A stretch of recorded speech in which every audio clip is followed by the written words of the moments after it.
یہ نزول قرآن کا مہینہ ہے۔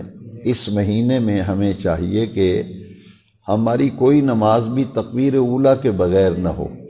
یہ پوری کوشش کیجیے۔ اپنی زندگی کو اگر آپ باوقار بنانا چاہتے ہیں اور اپنی زندگی کو آپ صاف ستھرا اور پاکیزہ بنانا چاہتے ہیں تو پھر اس کے لیے اس مہینے سے بہتر آپ کو زندگی میں کبھی موقع نہیں ملے گا۔ جو آدمی چاہتا ہے کہ میری زندگی پاکیزہ ہو جائے، میرا ماحول اچھا ہو جائے، مجھے سکون قلب ملے، میں دکھوں مصیبتوں پریشانیوں سے بچ جاؤں، تو اس کے لیے رجوع اللہ کے لیے اس مہینے سے بہتر آپ کو فضا نہیں ملے گی۔ یقین رکھیے کہ سکون کی دولت تو صرف اللہ کے ذکر میں ہے۔ الا بذکر اللہ تطمئن القلوب، دل کا چین اور دل کا قرار جو ہے وہ تو اللہ کے ذکر میں ہے، اور اللہ کے ذکر کی افضل ترین صورت جو ہے وہ 5 وقتہ نماز ہے۔ لہٰذا اس مہینے سے فائدہ اٹھانے کے لیے ایک تو ہم سب کو یہ کام کرنا چاہیے، کوئی مجبوری کو عذر ہو وہ الگ معاملہ ہے، لیکن جان بوجھ کر کوئی نماز ہماری ضائع نہیں ہونی چاہیے۔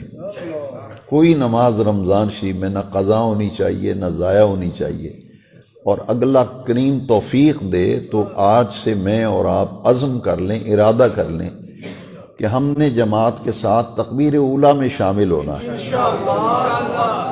ایک مہینہ آپ یہ کام کر کے دیکھ لیں، آپ کی زندگی بڑی خوبصورت بن جائے گی، آپ کی زندگی بڑی پاکیزہ بن جائے گی، آپ کی طبیعت میں سکون کی اور طمانینت کی دولت اور نعمت جو ہے وہ حاصل ہو جائے گی۔ ایک تو نمازوں کی پابندی ہے کہ اس کے بغیر تو گزارا ہی نہیں، سب سے بڑا فرض اور ذمہ داری نماز ہے۔ جس پر میں درس ختم کر رہا ہوں وہ یہ حدیث شریف ہے کہ چونکہ ابھی قرآن کی آیت آپ نے سنی، شہر رمضان الذی انزل فیہ القرآن، یہ قرآن اس مہینے میں نازل ہوا ہے نا، تو حدیث شریف میں ہے کہ جبریل امین حضور کی خدمت میں بارگاہ میں اس مہینے میں آتے تھے، حضور انہیں قرآن مجید سناتے تھے، تو حضور سے سن کر پھر جبریل حضور کو قرآن سناتا تھا۔ اسے کہتے ہیں قرآن مجید کا دور کرنا۔ قرآن مجید کا کیسی پیاری حدیث شریف ہے۔ آپ تراویح میں جو حافظ صاحب منزل سناتے ہیں، دن کو کبھی ان کو دیکھیں نا تو کسی حافظ کو پوری منزل سناتے ہیں وہ 1.25 پارہ، پھر اس حافظ سے 1.25 پارہ سنتے ہیں۔ اس سے منزل جو ہے وہ پختہ ہوتی ہے، منزل پختہ ہوتی ہے، اور جو اس میں مشابہ وغیرہ آتے ہیں ان کی طرف توجہ ہو جاتی ہے۔ تو کتنی پیاری حدیث ہے کہ جبریل امین تشریف لاتے تھے اور حضور انہیں قرآن مجید سناتے اور پھر وہ حضور کو سناتے تھے۔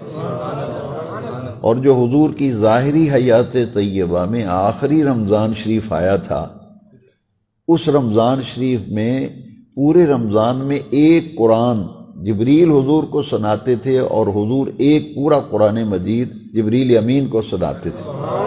لیکن جو آخری رمضان شریف آیا تھا، 2 مرتبہ آقا کریم نے قرآن مجید سنایا اور 2 مرتبہ جبریل امین نے سنایا۔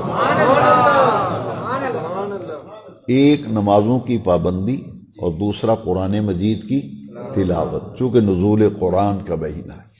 مسلمان کی طبیعت و مزاج میں اگر یہ 2 چیزیں آ جائیں، ایک 5 وقت کی نماز اور ایک قرآن مجید کی تلاوت، تو نور علی نور ہے۔